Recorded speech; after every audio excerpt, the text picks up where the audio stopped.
Continuamos el tema de hoy, síndrome de ovario poliquístico. Nos acompañan la doctora Gabriela Lamberti, ginecobstetra, la doctora Maricruz Cariaga, endocrinóloga, y la licenciada Marisol Ureta Quevedo, nutricionista y especialista en obesidad, diabetes y embarazo.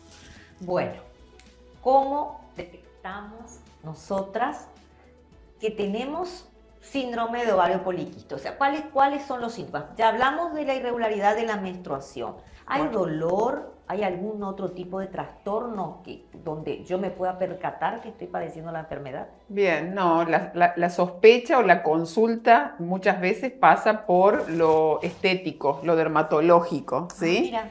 De hecho, que muchas comienzan con el dermatólogo y el dermatólogo es quien le deriva al ginecólogo. Porque, bueno, así como la doctora Cariaga decía, una de sus características hormonales más importantes es el hiperandrogenismo. Esos ovarios que no ovulan, que están llenos de quistes, producen exceso de andrógenos. Y los andrógenos tienen manifestaciones cutáneas, producen el acné, es lo que genera la alopecia, el crecimiento de vellos. Entonces, muchas veces por la vía de lo dermatológico llegan a nuestro consultorio. Ese es el conducto.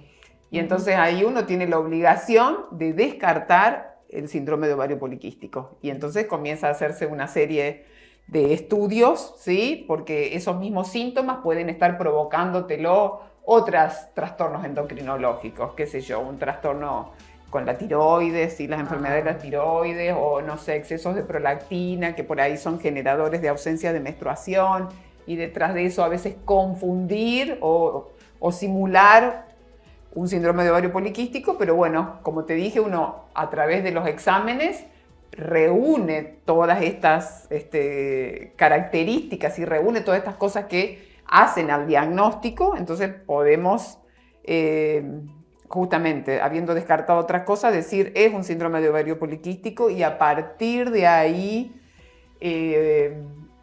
uno busca la mejoría de todos estos síntomas con 3 pilares fundamentales, y ahí es donde interviene la nutricionista, ¿sí? Porque nada que hagamos como tratamiento médico va a funcionar si es que no hay un cambio en el estilo de vida, ¿sí? La gran mayoría de las pacientes con síndrome de ovario poliquístico son obesas, o tienen obesidad o están con sobrepeso, ¿sí? Hay un porcentaje de delgadas, pero el 70% tienen sobrepeso. Que vendría a ser que el 70% del abordaje el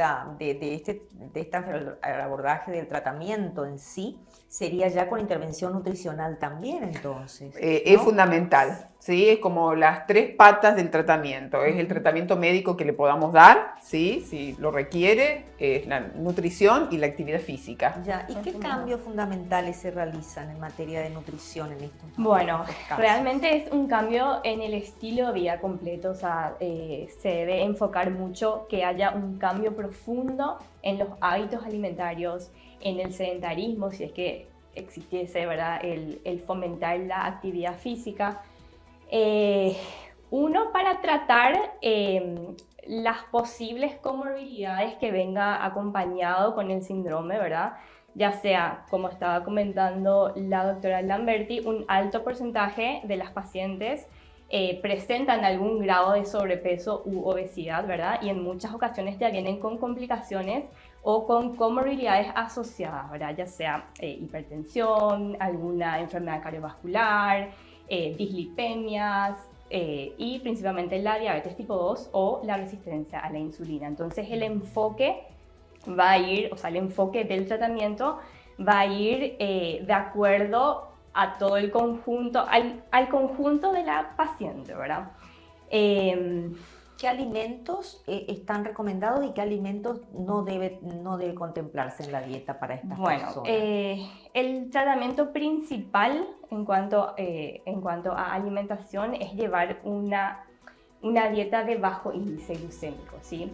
El índice glucémico es la capacidad que tienen los alimentos de elevar la glucemia, o sea, de elevar el azúcar en sangre, ¿verdad? De los hidratos de carbono, que son los que tienen influencia en la glucemia, ¿verdad?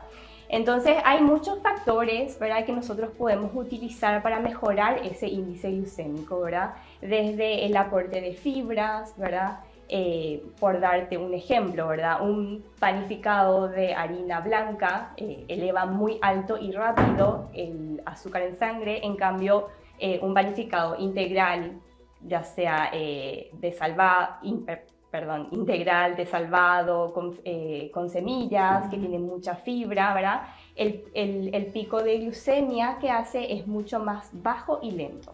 Entonces, la idea del tratamiento nutricional es mantener esa glucemia lo más estable posible durante todo el día, en todas las comidas. Entonces, nosotros podemos utilizar la fibra y otras técnicas, por ejemplo, también de las técnicas de cocción, ¿sí? Por ejemplo, los hidratos de carbono cocidos al dente tienen un menor índice glucémico que los muy cocidos. También la maduración, por ejemplo, una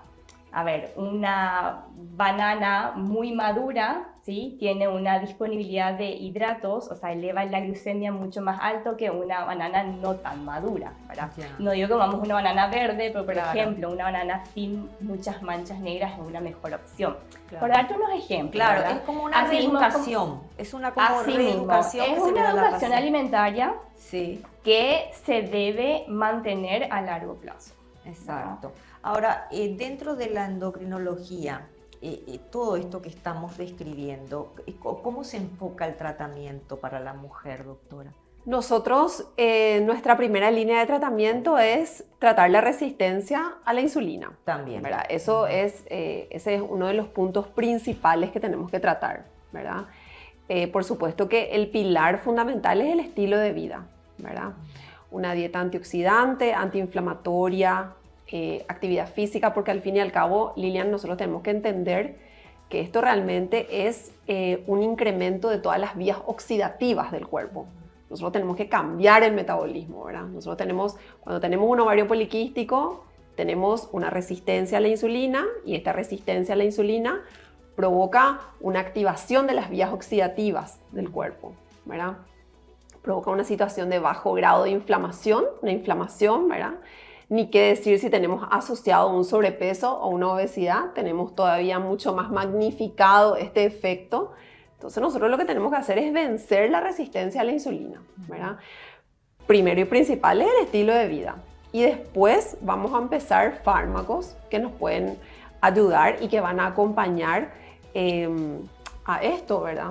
¿Cuáles son los síntomas que tiene la mujer? Ya me dijiste, pero ¿hay dolor a nivel de los ovarios? Porque No. viste que el nombre Sí. de repente puede darse a entender como que es algo solamente ginecológico. Por eso es que estamos recalcando Sí. justamente que es un síndrome metabólico, Sí, donde todo está en juego. sí. En- Los ovarios, entonces- claro, los ovarios tienen un papel importante porque a partir del trastorno en la función ovárica hay Sí. un exceso en la producción de andrógenos y ese aumento de andrógenos genera un montón de signos y síntomas que son por lo que la mujer acude, ¿sí? Porque el exceso de andrógenos afecta al hígado y el hígado entonces disminuye de alguna manera la producción de una hormona y hace que los andrógenos otra vez estén más libres.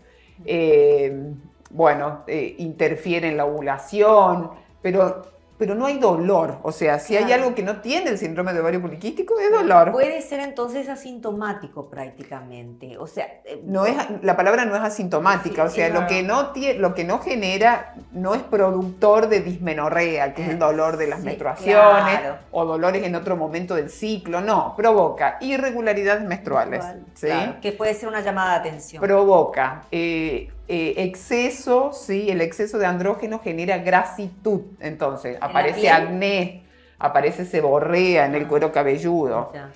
Aparecen vellos, ¿sí? En lugares en donde habitualmente la mujer no tiene pelos terminales, como es la cara, el abdomen, la espalda. Se cae el pelo de la cabeza, ¿sí? Excesivamente. A todas las mujeres se nos cae, pero llama la atención. ¿Pero eso ya es en un grado avanzado, doctora? No. ¿O no? No, en realidad, Lilian, discúlpame, doctora, Sí, es no, un es- espectro esto. Pueden ¿verdad? interactuar e intervenir. Claro, ¿eh? esto es un espectro. Nosotros vemos formas más severas Sí. y formas más leves. De hecho, Exacto. hay dentro del ovario poliquístico hay un síndrome, ¿verdad? Que es el Jairan, que se da en 5% de las pacientes que son portadoras de ovario poliquístico, que es especialmente muy agresivo, ¿verdad? Muy florido. Que además tiene muchísima resistencia a la insulina, se presenta en general en pacientes con obesidad grado 2, con acantosis, o sea, ya con síntomas cutáneos muy evidentes de que hay una mala función de la insulina, ¿verdad? Pero realmente el motivo de consulta más frecuente suele ser el motivo cosmético, el motivo estético. Y sí, son las manifestaciones cutáneas, y yo te diría que incluso esto es mucho más frecuente que consultar por una amenorrea. O sea, creo que es más frecuente ese motivo de consulta que no, por ejemplo, que no menstruen de forma regular, ¿verdad? Voy a dejar pendiente una pregunta. ¿Puede la mujer embarazarse con síndrome de ovario poliquístico o puede de repente tener varios hijos y después aparecer el síndrome de ovario poliquístico? Sí, dejo pendiente esa pregunta. Para luego de la pausa vamos a un corte y volvemos enseguidita con este tema que realmente es muy interesante. Estamos aprendiendo muchísimo y sobre todo tener en cuenta todos estos síntomas porque, bueno, la mujer debe cuidarse en todas las etapas de la vida y si tenemos una niña, un adolescente o una hija ya en edad fértil, también es interesante que empecemos a conocer este síndrome que causa muchísimos daños a nivel metabólico. Ya volvemos.